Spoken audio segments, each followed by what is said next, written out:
የተወዳችሁ እግዚአብሔርን የምትወዱ የእግዚአብሔር ቤተሰቦች እመቤታችን የቅድስተ ቅዱሳን የድንግል ማርያም የአስራት ልጆች የሊቀ መልአኩ የቅዱስ ሚካኤል ባለሟሎች የሊቀ ሰማዕታት የቅዱስ ጊዮርጊስ አገልጋዮች ክቡር አባታችን መልአከ ብርሃናት ቆሞስ አባ ገብረ ማርያም ገብረ እግዚአብሔር የዚህ ጥንታዊ ታሪካዊ ደብራችን ዋና አስተዳዳሪ ክቡር መምህራችን መጋቤ ሃይማኖት ቀሲስ ተስፋዬ የደብራችን የስብከተ ወንጌል ኃላፊ ክቡር መምህራችን ላይከ ወንጌል ቀሲስ ምረት የደብራችን ስብከተ ወንጌል መነኮሳት ሊቃውንተ ቤተ ክርስቲያን አይንተ እግዚአብሔር ካህናት አባቶቼ ሎቃነ ሚስጥር ዲያቆናት ወንድሞቼ ምእመናት ሁላችሁ በእግዚአብሔር ሰላምታ እንደምን አደራችሁ?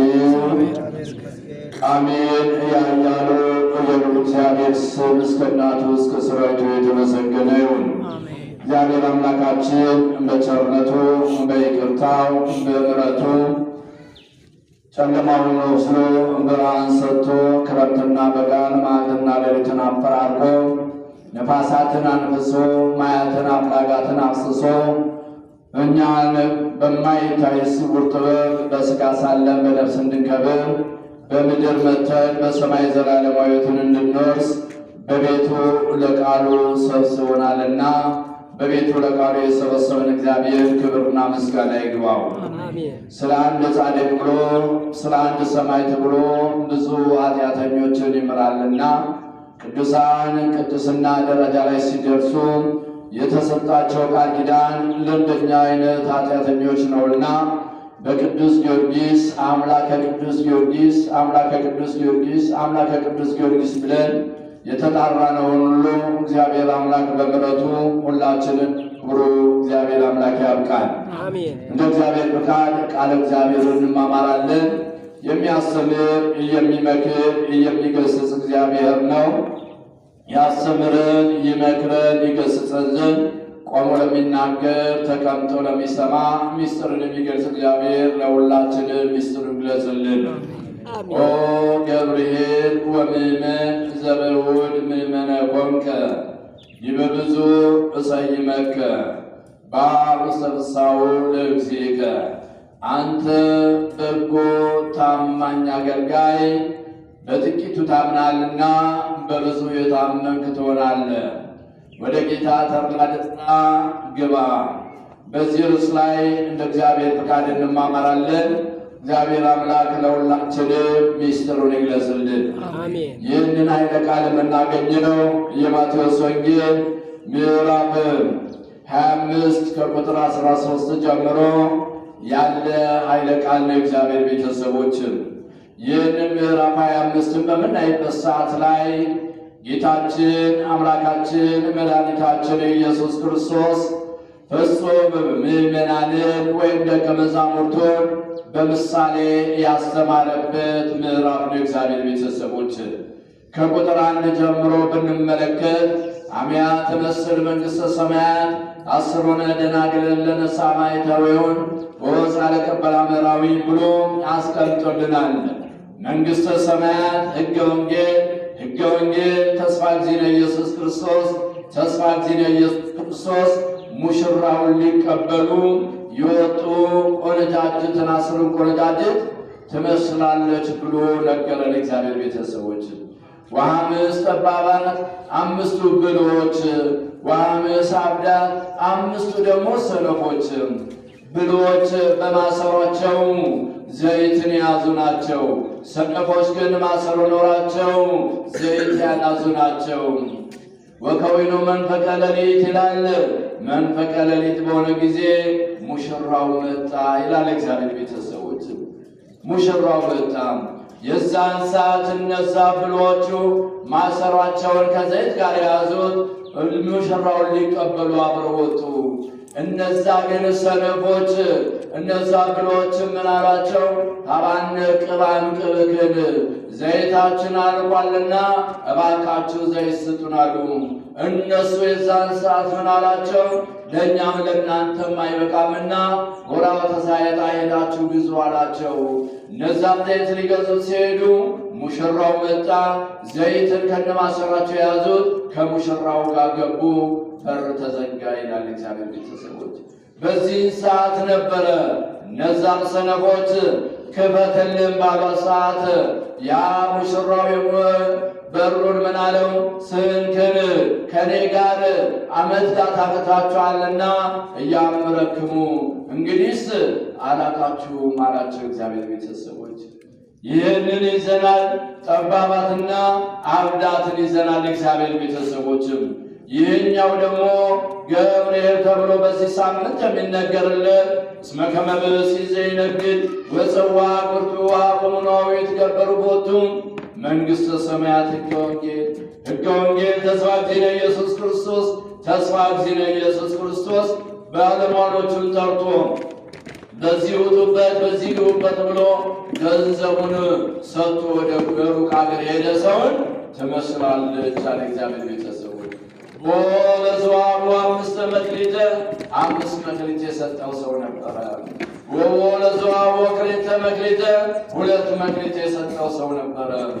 ወለዘዋሩ 1 መክሊት 1 መክሊት የሰጠውን ሰው ነበረ። በአምጣነ ይድሩ አሮሙ ወነገደ በጊዜያ ለእያንዳንዱ እንዳቅማቸው ሰጥቶ የዛን ሰዓት እሱ ወደ ሩቅ አገር ሄደ። ወነሳ ዝኩዛ ምሰ መካሌ ነሳ። ይህ 5 መክሊት የተቀበለው ወጥቶ ወርዶ አትርፎ 5ቱን 10 አደረገ።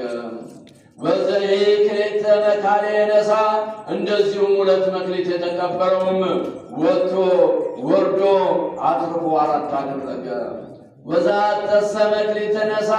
1 መክሊት ግን የተቀበለው ዋለፈ ወከረ ምር ዋባ ወልቀ እግዚኡ የጌታውን ያ የሰጠውን መክሊት በሰመን ተክልሎ መሬቱን ጥልቅ አድርጎ ከፍሮ ቀበረው ይላል እግዚአብሔር። ቤተሰቦች እምድረ ሞይም ብድረ ብዙ ሞይላቶ እግዚኦም ለሉ አግብርት ከብዙ ጊዜ በኋላ የነዛ ባሮች ጌታቸው መጣ።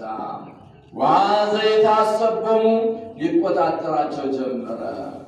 ወበሳት ዘኩዛ ምሰ መካሌ ነሳ 5 መክሊት የተቀበለው መጥቶ እንዲህ አለ። አቡሁ 5 መካሌ ወአብከኒ ነው 5 መክሊት ሰጠኝ ነበረ። ወረባይ ጉድቤው 5 መካሌ ወጥቼ ወርጃ 5ቱን 10 አድርጌአለሁ አለው። በዚህ ሰዓት ነበረ ጌታው ኦ ገብርኤል ወምእመን ዘበብዑድ ምእመነ ኮንከ ይበብዙ ሰይመከ አንተ በጥቂቱ የታመንክ ባሪያ በብዙ የታመንክ ትሆናለህ። በብዙ ወገን እሾምሃለሁ። በአውሰብ ሰው ለእግዚእከ ወደ ጌታ ተርታ ደስታ ግባ አለው። ወዘሂ ከማሁ ክልኤተ መክሊት ተነሳ 2 መክሊትም የተቀበለው እንደዚሁ መጥቶ አቡሁ ክልኤተ መካሌ ወአብከኒ እነሆ 2 መክሊት ሰጠኝ አልነበረም? ወረባይ ጉድቤው ካልእተ ክልኤተ መካሌ 4 አድርጌአለሁ አለው። ይህንንም ምስጋናውን አልቀየረበትም።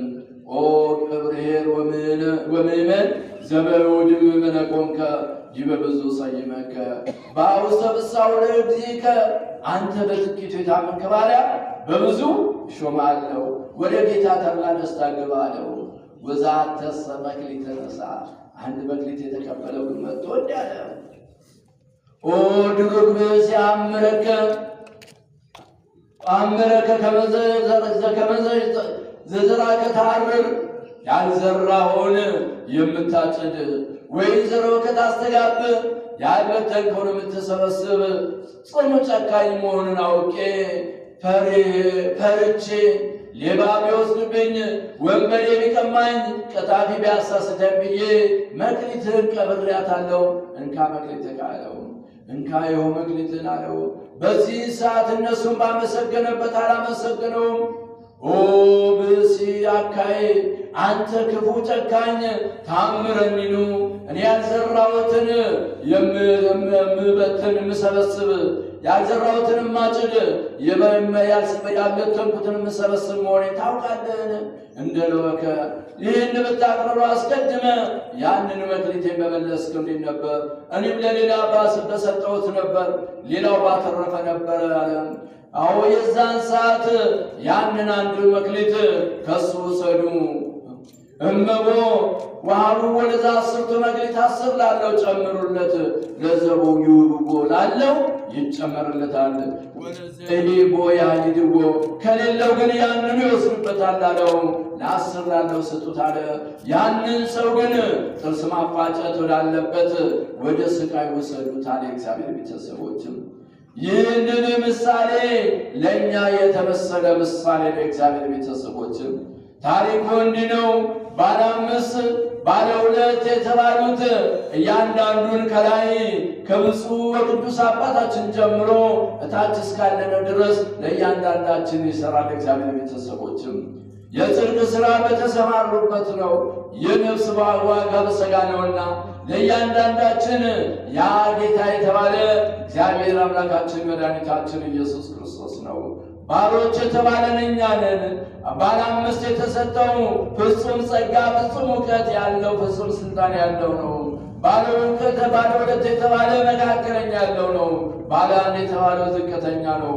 ቁጥሩ ስለተበላለጠ ሳይሆን እያንዳንዳችን በተሰጠን ጸጋ አትርፈን ተግተን ብንገኝ ጌታ በግርማ መለኮት በሥጋ ማርያም ሲመጣ እንደሚያመሰግንን ለማሳወቅ በምሳሌ ነገረን። እግዚአብሔር ቤተሰቦችም እያንዳንዳችን እግዚአብሔር አምላክ የሰጠን ስጦታ አለ። እግዚአብሔር ቤተሰቦችም 5 የተባሉት 5ቱ መጽሐፍተ ሙሴ ናቸው። 2 የተባሉት የጴጥሮስ 2ቱ መጽሐፍት ናቸው። 5 ሙሴ 5 መጽሐፍ ስለጻፈ ጴጥሮስ ስለጻፈ የሚበላለጥ አይደለም። የሙሴም የጴጥሮስም ዋጋ አንድ መሆኑን ሲናገር ነው። እግዚአብሔር ቤተሰቦች 1 የተባለ ደግሞ ይሁዳ ነው። በተሰጠው ጸጋ ሳይጠቀም ሐዋርያነት ደረጃ ደርሶ ዋጋውን ያጣለ እግዚአብሔር ቤተሰቦችም 5 የተባለ እያንዳንዳችን እግዚአብሔር አምላክ የሰጠን ሕዋሳቶች አሉ። እግዚአብሔር ቤተሰቦች በዚህ ሕዋሳቶቻችን ፍጹም የነፍስን ነገር ስናደርግ 10 እንዳተረፍን ይቆጠራል። እግዚአብሔር ቤተሰቦች አፋዊ ሕዋሳቶቻችን ካልተንቀሳቀሱ ውሳጣዊ ሕዋሳቶቻችን መልስ አይሰጡምና እግዚአብሔር ቤተሰቦች ስለዚህ እነዚህ 5 ሕዋሳቶች የተባሉ እግሩን ወደ ቤተ እግዚአብሔር የምንወስድበት የመጀመሪያው እግራችን ነው። 2ኛ እጃችንን በምጽዋት የምንዘረጋበት ምጽዋት እጃችን ነው። 3ኛ አንደበታችን ለጸሎት የምንከፍትበት አንደበታችን ነው። 4ኛ ቃል እግዚአብሔርን የምንሰማበት ጆሮአችን ነው። 5ኛ ክፉና በጎንን የምንለይበት እዝነ ልቦናችን አይነ ልቦናችን ነው። እግዚአብሔር ቤተሰቦችም ይህ 5ቱ አፋዊ ውሳጣዊም አለው። እግዚአብሔር ቤተሰቦች ሁል ጊዜ ወደ ቤተ እግዚአብሔር ስንመጣ ኃጢአትና በደላችንን አምነን የእግዚአብሔር ምሕረት ቸርነትን ተስፋ አድርገን በዛ በተሰጠን ሕዋሳቶቻችን የምንተጋ ከሆነ እግዚአብሔር አምላክ ላይ ያንዳንዳችን ዋጋ እንደሚሰጠን ሲነግረን ይህንን አለ። እግዚአብሔር ቤተሰቦች ዋጋ የምናገኘው ጸጋ የምናገኘው እንደ አእምሮ ስፋታችን እንደ ሃይማኖት ጽናታችን እንደ ትጋታችን ነውና እግዚአብሔር ቤተሰቦችም ለዚህ ምን ይላል? የአንዱን በሰለም መስሎታል፣ 2ቱን ደግሞ በተርቡት መስሏቸዋል። እግዚአብሔር ቤተሰቦች የተጋ ሰው ዋጋ ያገኛል፣ የሰነፈ ሰው ዋጋ ያጣል። የተጋ ሰው በእግዚአብሔር ዘንድ ይመሰገናል፣ የሰነፈ ሰው ይወቀሳል። እግዚአብሔር ቤተሰቦች ስለዚህ ጠቢቡ ሰለሞን በመጽሐፈ ምሳሌ ላይ ሲናገር እንዲህ ያላል፣ የሰነፍ እጅ ችግርን ታደርጋለች፣ የትጉህ እጅ ግን ባለጸጋ ታደርጋለች አለ። እግዚአብሔር ቤተሰቦች እኛ በተጋንበት ሰዓት በሥጋ ስንተጋ በነፍስ እንተጋለን፣ በምድር ስንተጋ በሰማይ እንተጋለን። እግዚአብሔር ቤተሰቦች በዚህ ጊዜ ስንተጋ ለዘላለም ትጋት እንሆናለን። እግዚአብሔር ቤተሰቦች ጌታችን አምላካችን መድኃኒታችን ኢየሱስ ክርስቶስ በ10 ቆነጃጅት እንዲሁም በ5 በ2 እንዲሁም በአካይ መስሎ በገብርኤልና በምእመን መስሎ የተናገረው እኛ እንድንማርበት ነው። እግዚአብሔር ቤተሰቦችም ወኩሉ ዘተጽፈ ለተግዛዘዝ ያነ ተጽፈ ከመ በትዕግሥት ነው ተብሎ ተመጽሐፍ ነጥብ ተስፋ ነጥብ ብሎ እንደተነገረ ከዚህ ቀጥሎ ያለውን ደግሞ ከቁጥር 31 ላይ ጀምረን በምንመለከትበት ሰዓት ላይ ተግባራተ ነፍስን ደግሞ ይነግረናል። እግዚአብሔር ቤተሰቦችም 6ቱን ተግባራተ ነፍስ ጌታችን አምላካችን መድኃኒታችን ኢየሱስ ክርስቶስ 5ቱ ደናግልና 5ቱ ጠባባት በሙሽራ መስሎ ሙሽራው ሲመጣ ዘይታቸውን ከማሰሮ ያለ ያዝ ሲገቡ ያልያዙት ደግሞ እንደቀሩ እንዲሁም ደግሞ ገብርኤልና ወምእመንን ሲያመሰግን ገብረ አካይን እንደወቀሰ እንዲሁ በግርማ መለኮት በሥጋ ማርያም በሚመጣበት ሰዓት ላይ የዛን ሰዓት እረኛ በጎቹን ከፍየሎቹ እንደሚለይ ኃጥአንና ጻድቃንን ይለያል ብሎ አስቀመጠልን። እግዚአብሔር ቤተሰቦች አዎ ጌታችን መድኃኒታችን ኢየሱስ ክርስቶስ በግርማ መለኮት በሥጋ ማርያም በግልጽ ይመጣል። እግዚአብሔር ቤተሰቦች አመጣጡም ከመንተ መብረቅ ምጽአት ብሎ ለባለሙያው ተብሎ እንደተነገረ ኢሳይያስ የዛን ሰዓት እሱ በዙፋኑ በሚቀመጥበት ሰዓት ላይ እረኛ በጎቹን ከፍየሎቹ እንደሚለይ ጌታ ኃጥአንና ጻድቃንን ይለያል። እግዚአብሔር ቤተሰቦች በፍየል የተመሰሉት ኃጥአን ናቸው፣ በበግ የተመሰሉት ጻድቃን ናቸው። እግዚአብሔር ቤተሰቦች ስለምን ኃጥአንን በፍየል መሰላቸው ቢባል ፍየል አፍረቷን በላቷ አትሸፍንም። እግዚአብሔር ቤተሰቦች ኃጥአንም በአእምሮ ኃጢአት ቢወሰዱ በአንደበት ኃጢአት ቢገልጹ በምግባር ኃጢአት ቢማረኩ ኃጢአታቸውን በንስሐ አይታጠቡትም። እግዚአብሔር ቤተሰቦች ጻድቃንን በበግ መሰለ። በግ አፍረቷን በላቷ ትሸፈናለች። ጻድቃን ኃጢአትና በደላቸውን አምነው የእግዚአብሔርን ምሕረትና ቸርነትን ተስፋ አድርገው ላለፈው ኃጢአታቸው ይቅርታን የሚያገኙበትን ለዛሬ ሕይወታቸው ንጽሕናን የሚላበሱበትን ለነገ ሕይወታቸው የመንፈስ ቅዱስ ስጦታ የሚያገኙበትን በንስሐ ኃጢአታቸውን ይታጠባሉ። እግዚአብሔር ቤተሰቦች እንዲሁም ፍየል ያለችበት ቦታ ላይ ጩኸት አለ። እግዚአብሔር ቤተሰቦች ኃጥአንም ያሉበት ቦታ ላይ ዘፈኑ፣ ዳንክራው፣ ጸቡ፣ ክርክሩ፣ ጩኸት አለ። እግዚአብሔር ቤተሰቦች በግ ያለችበት ቦታ ላይ ምንም ነገር የለም፣ ሰላማዊ ነው።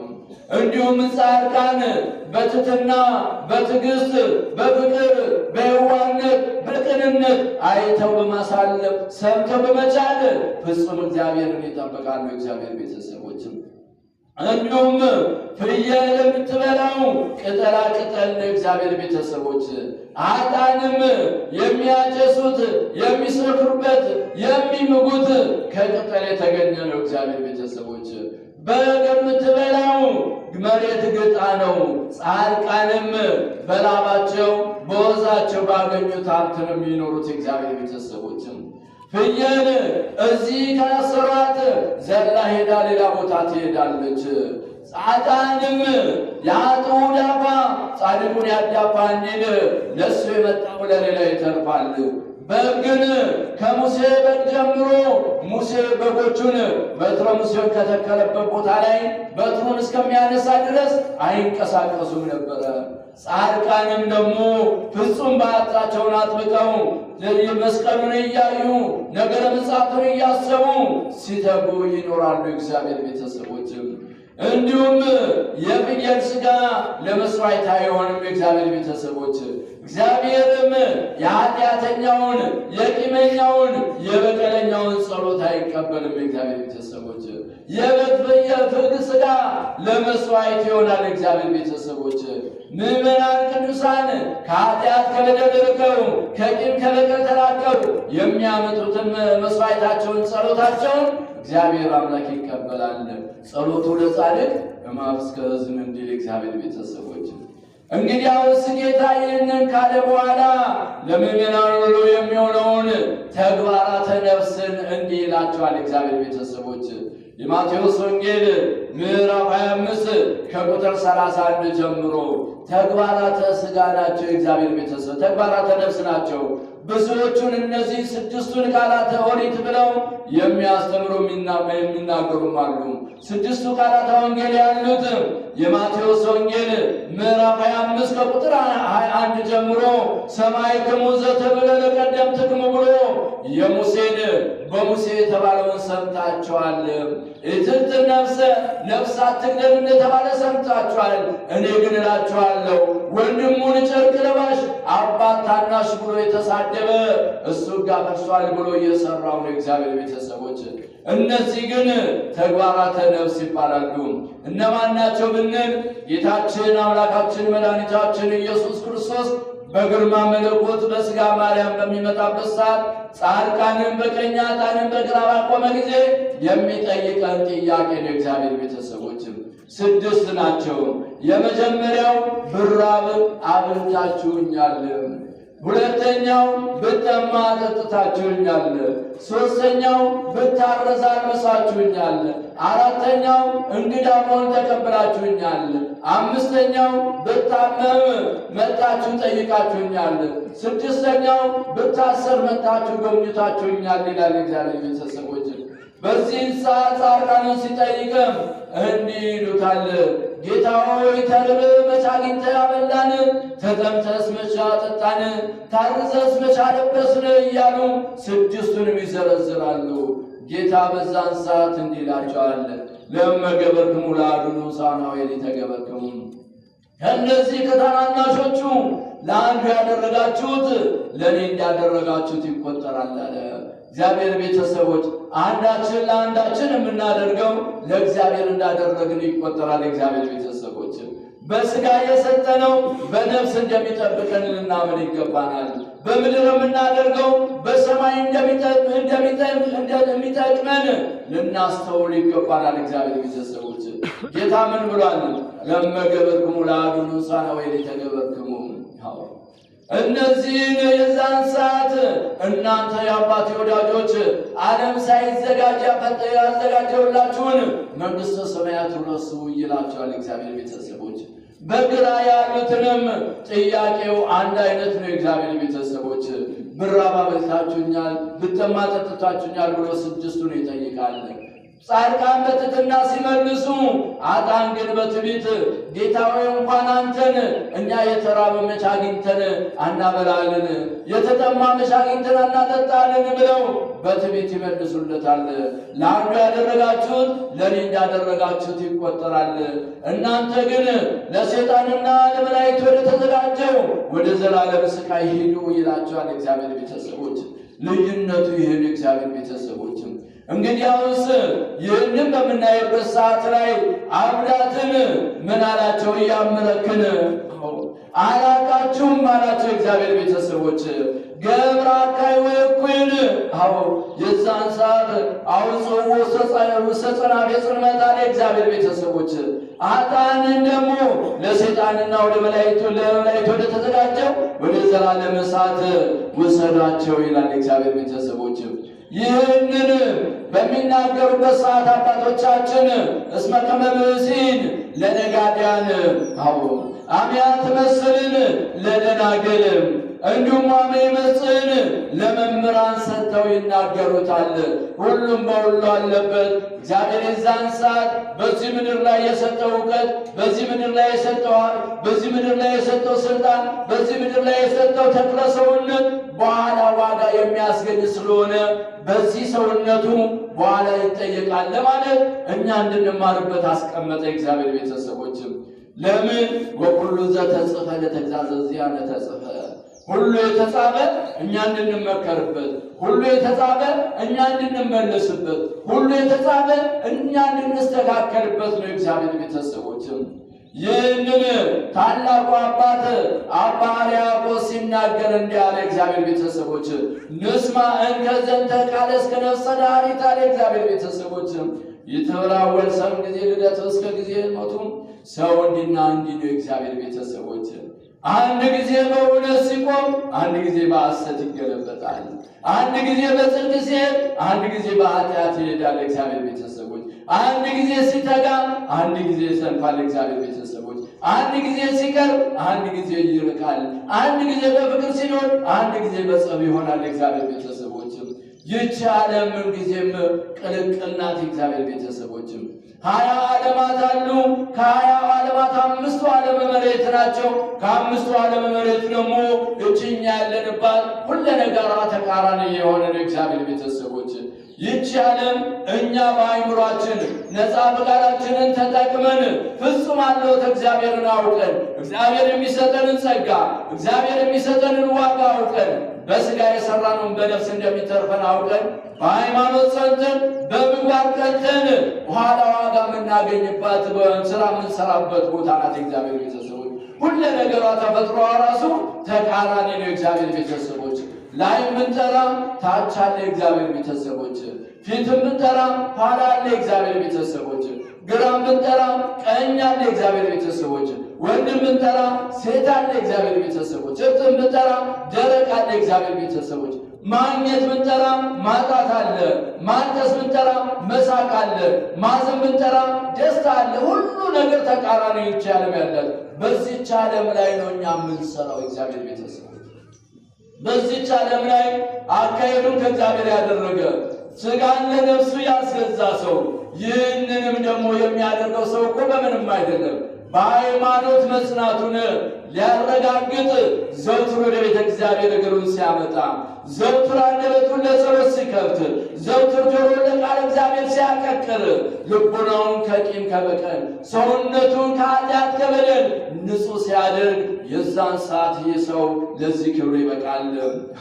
መመረከ በብእሲ አሐተ ፍቃደ ተተተሎ ለእግዚአብሔር አሜን አይሁሎ ምስጢራት ወንጽሮ ህዋት ሰው አካሄዱን ከእግዚአብሔር ጋር ካደረገ ሥጋን ለነፍስ ካስገዛ በዚህ ምድር ላይ ነው። እግዚአብሔር ቤተሰቦች ሥጋን ለነፍስ ካስገዛ የሚሰጠው ጸጋ አለ።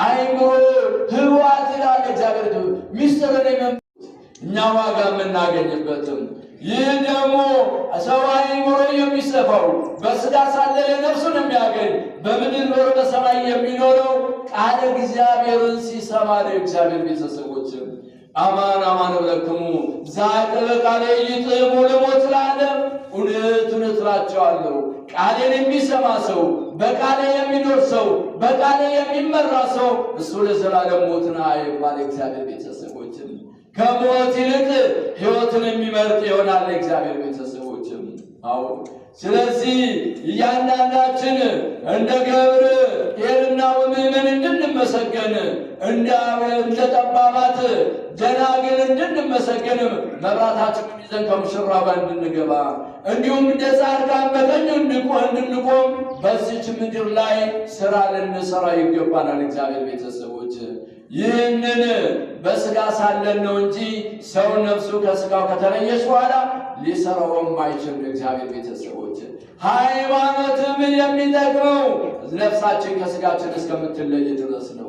ከዛ በኋላማ ሃይማኖት ዋጋ ታሰጣለች እንጂ የሃይማኖት ክብር ይታወቃል እንጂ ሃይማኖት ለኛ በዚህ ምድር ላይ ሳለን ዋጋ የምናገኝባት ናት። እግዚአብሔር ቤተሰቦች ስለዚህ በሃይማኖት ጸንተን በምግባር ቀንተን የምናገኘውን ዋጋ በምሳሌ አድርጎ አስተማረን። እግዚአብሔር ቤተሰቦች ሃይማኖት ለሰው ልጆች አንድ ጊዜ የተሰጠች ስጦታ ናት። እግዚአብሔር ቤተሰቦች ለዚህም ሐዋርያው ቅዱስ ያዕቆብ ወንድም ይሁዳ እንዲህ ይለናል በመልእክቱ። እግዚአብሔር ቤተሰቦች አንድ ጊዜ ለቅዱሳን በተሰጠች ሃይማኖት ትጸኑ ዘንድ በእሷ ትጋደሉ ዘንድ ይንጽፍላችሁ ዘንድ ግድ ሆነብኝ ይላል። እግዚአብሔር ቤተሰቦች አንድ ጊዜ ለቅዱሳን የተሰጠች ለአባታችን አዳም የተሰጠች አንድ ጊዜ ነው። እግዚአብሔር ቤተሰቦች ከዛ በተረፈ ሌላ ሃይማኖት የለም። ሃይማኖትን መሰል ድርጅቶች ግን ሞልተዋል፣ ሰብተዋል። ይህን ጌታ ስለተናገረ ቃሉ ይፈጸም ዘንድ ግድ ነውና ሐዋርያው ቅዱስ ጳውሎስ ለኤፌሶን በላከው መልእክቱ ላይ አንዲት ሃይማኖት፣ አንድ ጌታ፣ አንድ ጥምቀት አለ። እንዲሁም ይህንኑ ሲናገር ሩጫዬን ጨርሻለሁ፣ ሃይማኖትን ጠብቄአለሁ፣ የሚሰጠኝን አክሊል ከጌታ ዘንድ እጠብቃለሁ። ይህ ለእኔ ብቻ አይደለም ብሎ ለእኛ ሁሉ በሃይማኖት ለጸናን በምግባር ለቀናን ዋጋ እንደምናገኝ ነግሮናል። እግዚአብሔር ቤተሰቦች ሃይማኖት ፈጣሪ ወደ ፍጡር የመጣበት መንገድ ነው። ፍጡር ወደ ፈጣሪ የሚሄድበት ረቂቅ መንገድ ነው። እግዚአብሔር ቤተሰቦችም ትንቢተ ኤርምያስ ምዕራፍ 16 ምዕራፍ 6 ቁጥር 16 ላይ ይህንን ነግሮናል። እግዚአብሔር ቤተሰቦች የቀደመችውን መንገድ ተመልከቱ፣ በእሷ ላይም ተመላለሱ፣ ለነፍሳችሁም ዕረፍት ታገኛላችሁ አለ። ስለዚህ እኛም በዚች ምድር ላይ ሳለን በሃይማኖት ጸንተን በምግባር ቀንተን ልንኖር ይገባናል።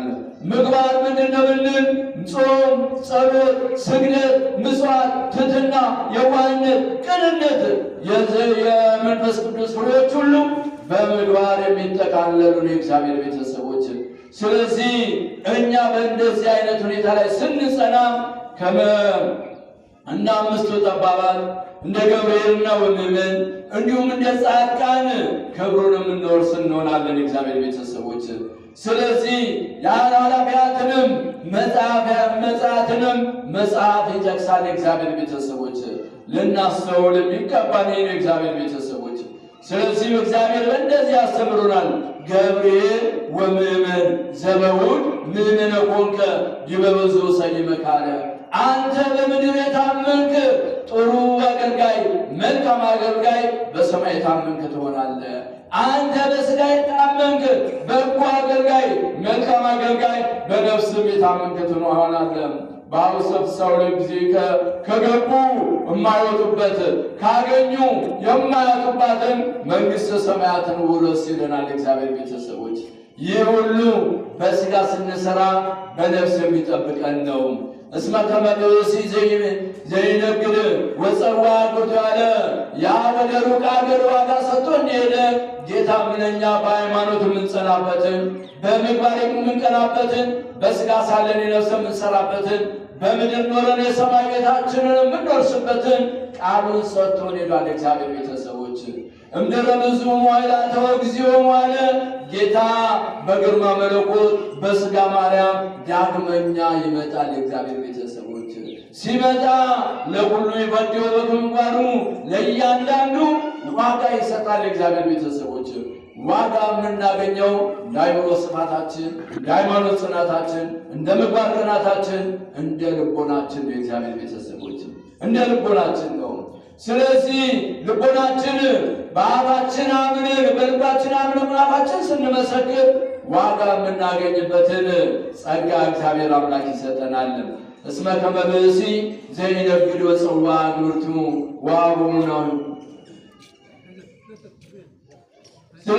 ስለዚህ እያንዳንዳችን ዋጋ የምናገኝበትን ነገር እግዚአብሔር እንዲያርገው በምሳሌ ነግሮናል። እግዚአብሔር ቤተሰቦች መጽሐፉ የተጻፈውም ለዚህ ነው። ዋጋ ባናገኝም ደግሞ እግዚአብሔር አምላክ አስቀድሞ በኦሪቱ ራሱን ይቀጣ ነበር እግዚአብሔርን የማያመልኩትን። ለእኛ ግን በአዲስ ኪዳን ያለነውና በሥጋ አይቀጣንም፣ በነፍስ ነው የሚቀጣን። ጆሮ ያለው ይስማ፣ ልብ ያለው ያስተውል። በኦሪቱ እግዚአብሔር ሕጉን የጣሱትን እዛው ፊት ለፊት ይናገር ነበረ።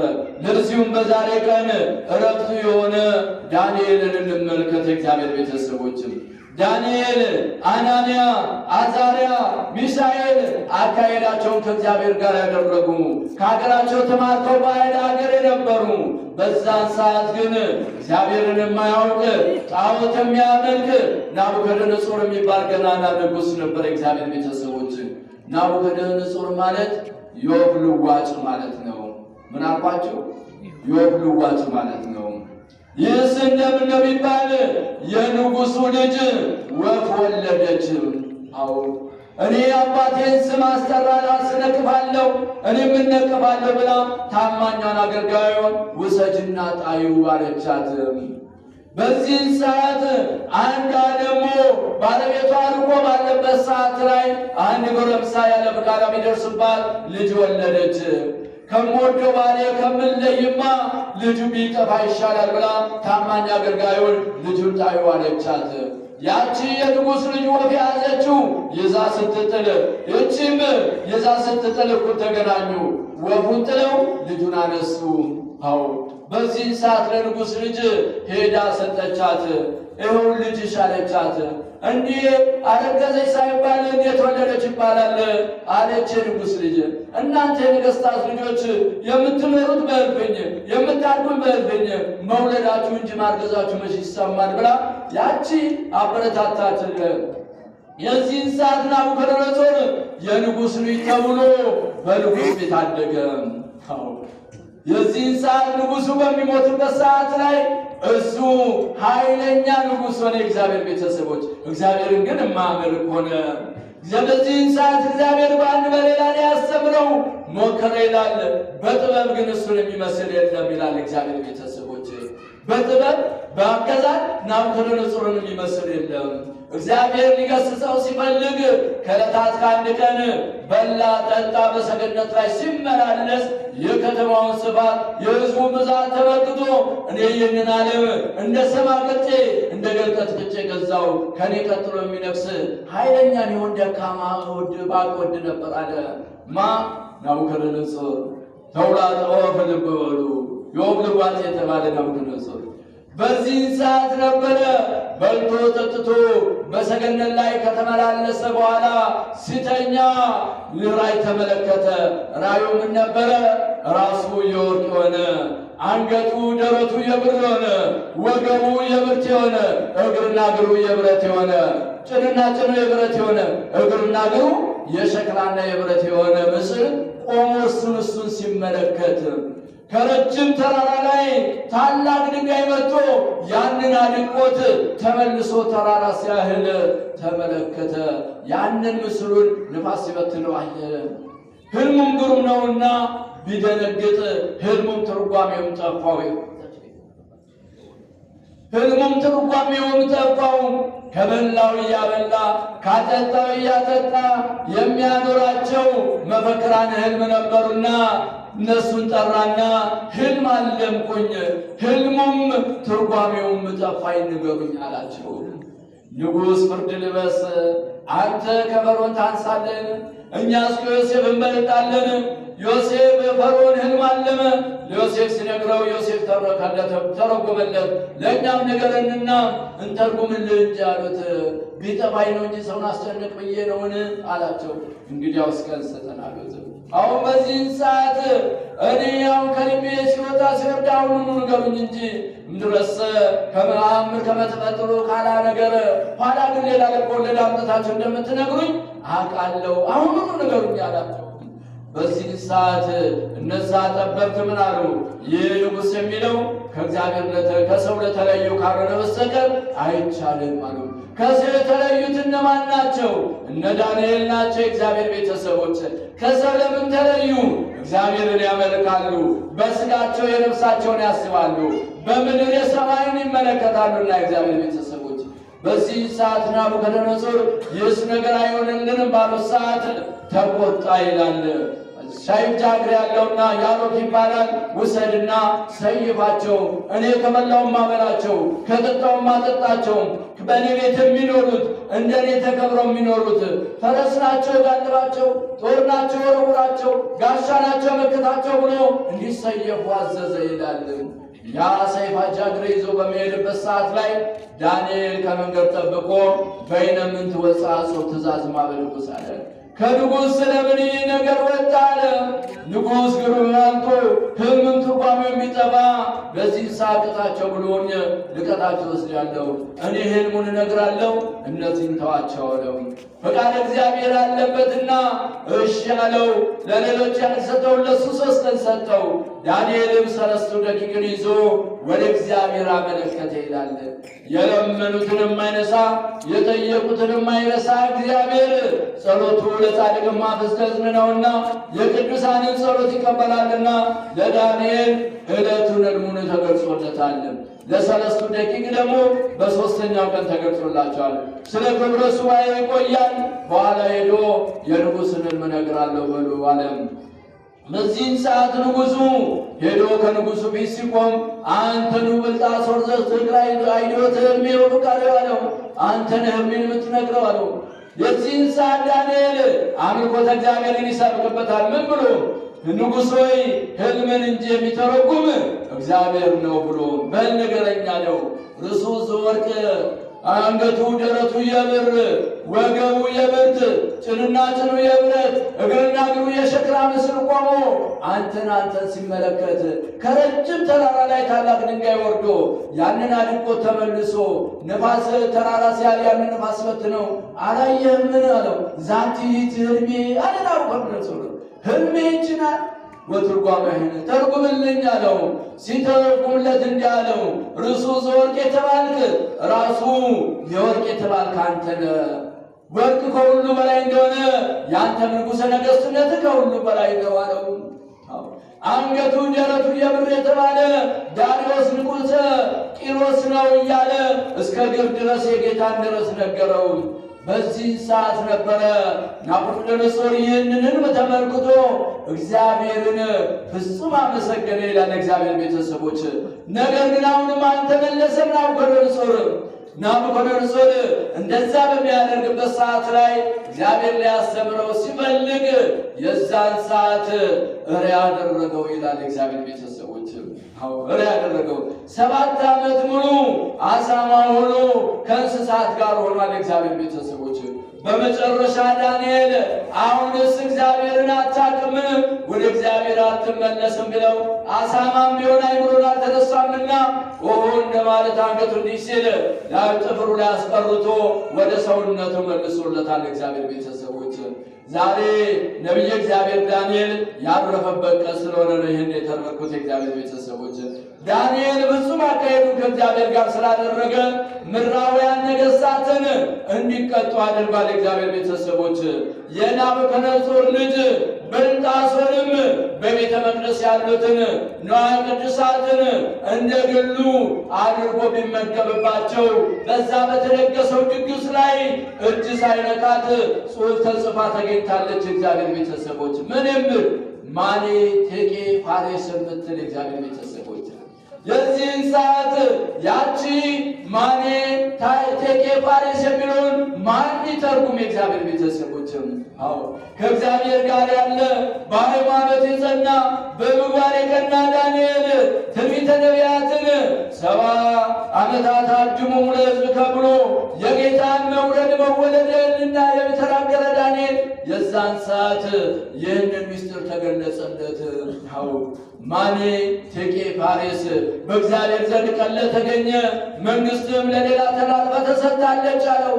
በዚህ ሰዓት ያ ንጉሥ ዳንኤል የተናገረው ሁሉ ደረሰበት እግዚአብሔር ቤተሰቦች። እንግዲያውስ አናንያ አዛርያ ሚሳኤል ፍጹም የእግዚአብሔርን መንገድ እንደተከተሉ እግዚአብሔርን እንዳስደሰቱ እግዚአብሔር ምስጢር እንደገለጸላቸው እንመለከታለን። እኛም ዛሬ አካሄዳችንን ከእግዚአብሔር ጋር ስናደርግ እግዚአብሔር የሚሰጠን ጸጋ አለ፣ የሚሰጠንም ዋጋ አለ። እግዚአብሔር ቤተሰቦች እኛ እግዚአብሔርን የምናስደስተው እንደ ገብርኤልና ምእመን የምንሆነው በዚህ ምድር ላይ ሳለን አይምሯችን ያመላለሰውን አንደበታችን የተናገረውን በምግባር የሰራነውን ኃጢአታችንን ከበደላችን ለይተን የእግዚአብሔር ምሕረትና ቸርነትን ተስፋ አድርገን ንስሐ ስንገባ ነው። እግዚአብሔር ቤተሰቦች ጆሮ ያለው ይስማ፣ ልብ ያለው ያስተውል። ለንስሐ የበቃ ሰው ዘላለማዊ ሕይወት የሚኖረውን ሲሳየነ ዘለለዕለትነ ብለን ዘወትር በአቡነ ዘበሰማያት ላይ የምንጸለየውን የዕለት እንጀራችንን ስጠን ዛሬ ብለን ይህንን የዕለት እንጀራ ቆርሰን የምንጎርሰው ቀደን የምንለብሰው የዕለት እንጀራ የዓመት ልብስ የዕለት ጉርስ ያስፈልገናል።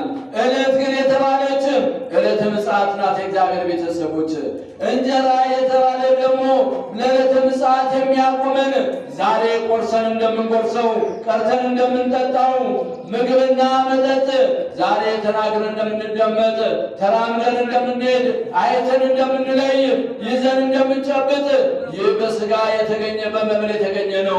እክል ያጸንዕ ኃይለ ሰብ ተብሎ ሲሳየነ ዘለለዕለትነ አለ። በዛች በዕለተ ምጽአት ግን የሚያቆመን ዕለት ዕለት ኃጢአትና በደላችንን አምነን ንስሐ ስንገባ ነው።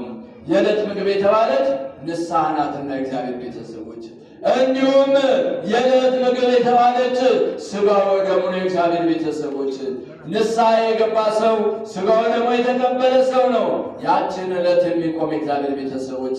ስለዚህ ሁላችንንም እግዚአብሔር አምላክ ለዛች ቀን ያብቃን። አሜን። ኦ ገብርኤል ወምእመን ዘበውድ ምእመነ ኮንከ ዲበ ብዙ ሰይመከ በአውሰብሳው ለግዚእከ። አንተ በጎ ታማኝ አገልጋይ፣ በጥቂቱ ታምነሃል፣ በብዙ የታመንክ ትሆናለህ። በሥጋ ታምነሃል፣ በነፍስ የታመንክ ትሆናለህ። በምድር ታምነሃል፣ በሰማይ ዘላለማዊ ትምህርቶች ትሆናለህ። ያስተማረን የመከረን የገሰጸን እግዚአብሔር ክብርና ምስጋና ይቆም።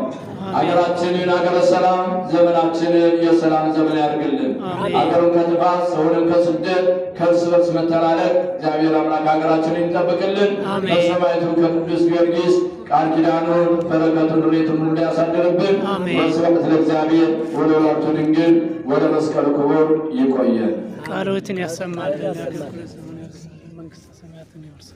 በመምህራችን ላይ አድሮ እግዚአብሔር አምላካችን የራቀውን አቅርቦ የተሰወረውን ገልጦ የረቀቀውን አብልቶ ለእኛ የሚረባንንና የሚጠቅመንን ስላስተማረን አምላካችን ሉል እግዚአብሔር ስሙ የተመሰገነ ይሁን። ለመምህራችን ለመልአከ ምሕረት ገብረ ሥላሴ ወጊ ለደብራችን የመጽሐፍ መምህር እግዚአብሔር አምላካችን ቃለ ሕይወትን ያሰማልን። አሜን። ቃሎትን ያሰማልን። ቃለ ሕይወትን ያሰማልን። አሜን። ቃሎትን ያሰማልን። አሜን። ቃሎትን እግዚአብሔር አምላካችን በእድሜ በጸጋ ጠብቆ የአገልግሎት ዘመናቸውን ይባርክልን። አሜን። እኛም ደግሞ በሰማነው በተማርነው ቃል እግዚአብሔር 30፣ 60፣ 100 ፍሬ እንድናፈራ አምላካችን በቸርነቱ ይርዳል። አሜን። ያስተማረን ማነው? እግዚአብሔር። የመከረን ማነው? እግዚአብሔር። የገሰጸን ማነው? እግዚአብሔር። ያሰባሰበን ማነው? እግዚአብሔር። አምላካችን እግዚአብሔር ስሙ የተመሰገነ ይሁን። አሜን።